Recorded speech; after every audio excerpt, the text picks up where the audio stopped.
my friends. Welcome to the Sunday check-in session, a half hour of Dharma, reflection, and community connections. My name is Xiaomeng, and I have been a member of this community since 2020. If you are a member, please accept our wholehearted welcome. If you have any questions about our practices and topics, we are all here to help. If you are a regular, we will come back. It is customary in Australia to begin any meetings by acknowledging the traditional owners of our land. So in the spirit of reconciliation, I'd like to acknowledge the traditional custodians of the land on which we work, study, and reside, the Wadi people of the Darwin Nation, and pay my respect to elders past, present, and emerging. I also pay my respect to the traditional custodians of the various lands on which you all are. So the check-in session has been developed by our community self-practice team and the entire community. The sessions aim to develop a reflective practice in response to changes. Guided by humanistic Buddhism, we'd like to cultivate our practices and build memorable friendships. Last week, we were delighted to have Professor Han Tong guiding us to reflect on the story of the second arrow. This week, Venerable Jue Wei will present one of Venerable Master Xing Yun's Chan stories to stimulate a discussion on handling contradictions in our lives. Let's welcome Venerable Jue Wei. Thank you, Xiaomeng. And thank you, everyone, for persevering through a slight technical difficulty. That is a part of the contradictions of life. Let us now settle into a comfortable, relaxed position. We may sit or stand with your back straight but not stiff. Gently close your eyes. Begin by focusing on our breath. Take a deep breath. Breathe in and release. Continue taking several deep breaths and allow our mind to clear itself of any tensions and worries.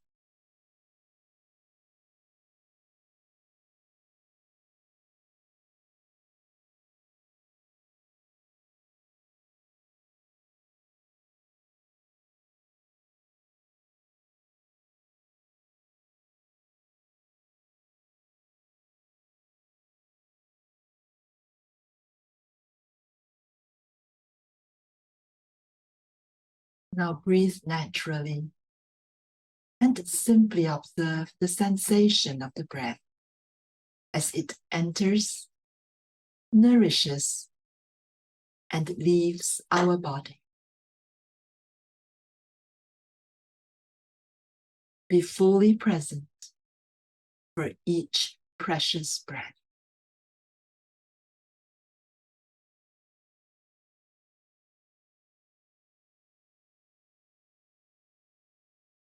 Now notice the impermanent nature of our breath. Recognize how it is in a constant state of change, entering, nourishing, and leaving the body. We cannot hold onto any single breath.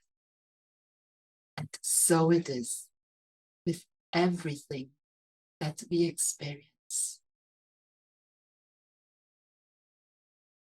Let us sit for a few more seconds to focus on the wisdom of embracing the impermanence and fluidity of life with equanimity.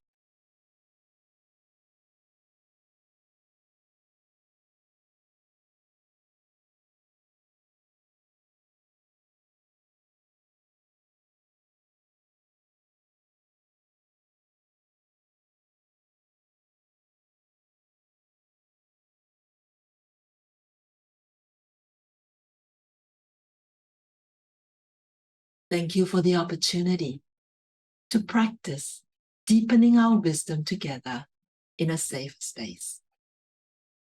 Now gently bring our awareness back to this check-in session. And when ready, let's open our eyes to greet one another's pixelated image on screen with a wise smile. Since last month, I started dedicating one session a month to how my teacher, the late Venerable Master Xing Yun, has exemplified the Bodhisattva path. Last month, we used my teacher's writings about Bodhisattva Guan Yin to discuss boundlessness in the face of boundaries. Today, I would like to present one of my teacher's Chan story to stimulate a discussion on handling contradictions in our lives. There was a student monk who went to Imperial Master Nanyan Huizhong's place to study. He asked for instruction, saying, "Chan is another name for mind, and mind is the true nature of suchness that is neither increased in Buddhas nor decreased in the ordinary person." The patriarchs of the Chan school changed the term mind to nature. What's the difference between mind and nature? To that, the Chan master replied, "When deluded, there is a difference. When awakened, there is no difference between mind and nature." And the master continued to say, "When it is cold, water solidifies into ice. When it is warm, ice melts into water.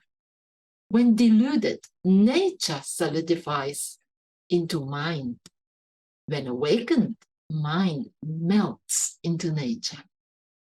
Mind and nature are originally the same, depending on whether one is deluded or awakened. There is a difference.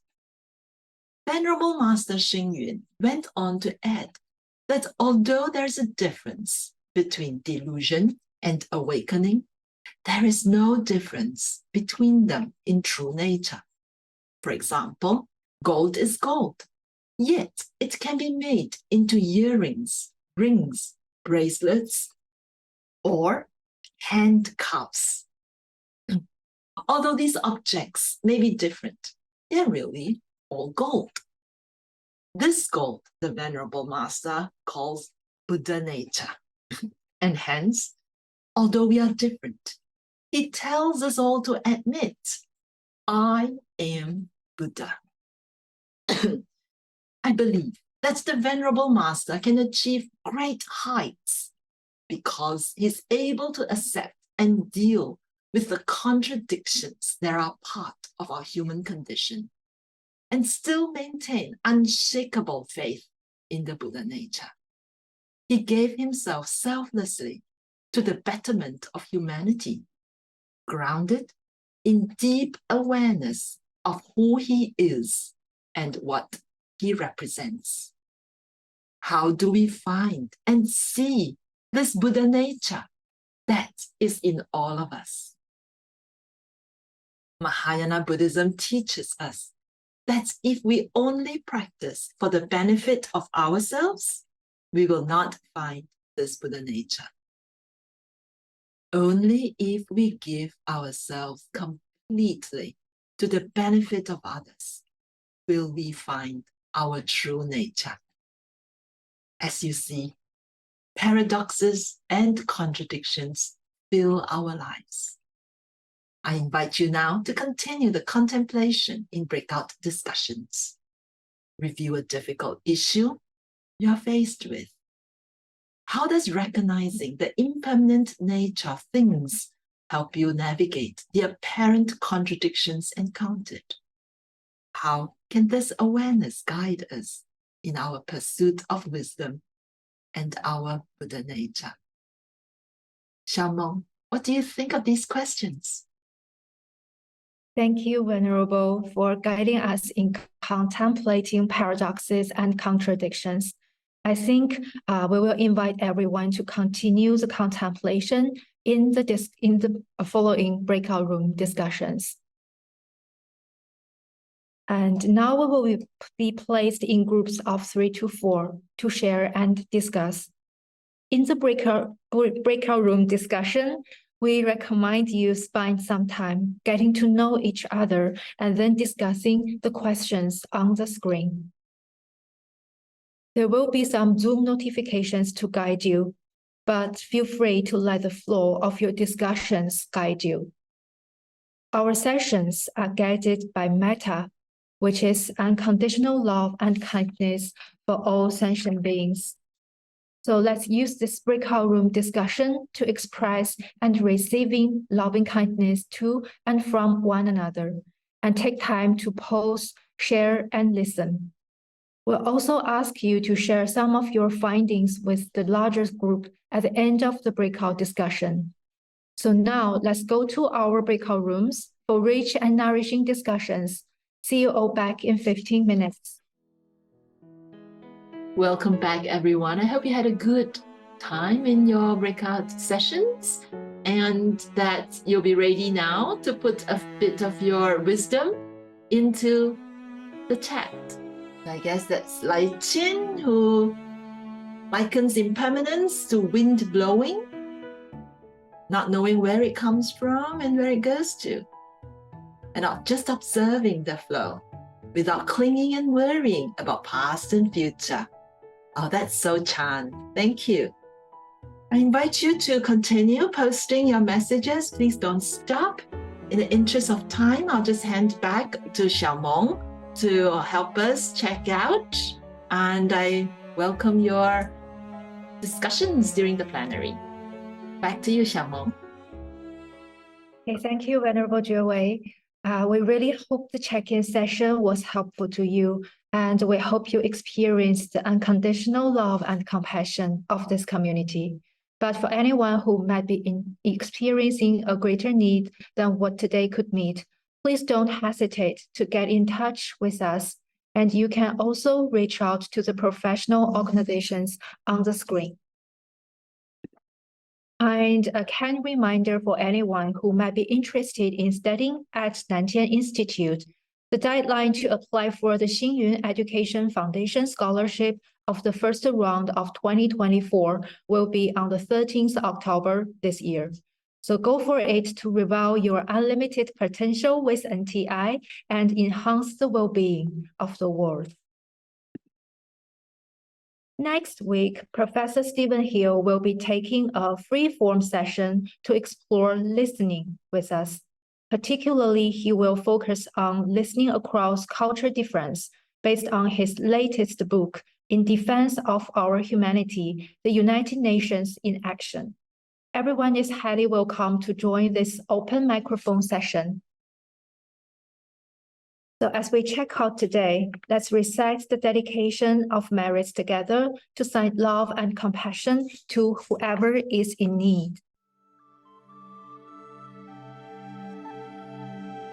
Let us now dedicate the goodness of what you have done to all living beings. May kindness, compassion, joy, and equanimity pervade all worlds. May we cherish and build affinities to benefit all beings. May Chan, Pure Land, and precepts inspire equality and patience. May our gratitude and humility give rise to great vows.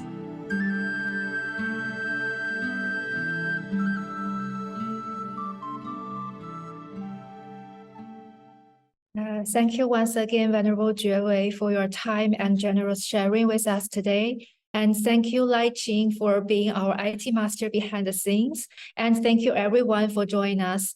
Now we will have our Euro plenary session. So please stay around if you have time. Otherwise, see you all again next Sunday at 11 a.m.